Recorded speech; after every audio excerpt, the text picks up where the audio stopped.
Pomerili so se tekmovalci v teku za delavske športne igre, mlajši in starejši pionirji in cicibani v teku na 400 metrov, ki so vsi prejeli spominske medalje.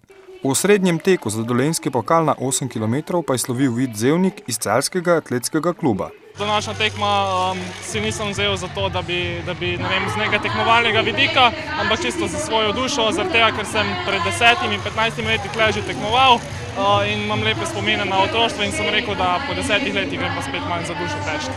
Bilo je potrebno okrog 100 organizatorjev iz atletskega kluba, vsi so pomagali, amatersko so pomagali in predvsem njim gre velika zasluga za ta današnji praznik teka v Novem mestu. Novomeški tek so po daljši prekinitvi vodili pred nekaj leti, kar se je izkazalo za pravo potezo.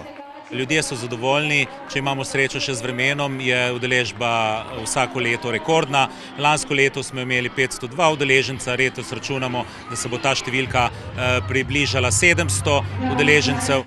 Ker tek postaja vse priljubljenejši, prireditelji že resno razmišljajo tudi o malem maratonu, se pravi teku na 21 km. Sicer pa je bil 6. april tudi Mednarodni dan športa in miru.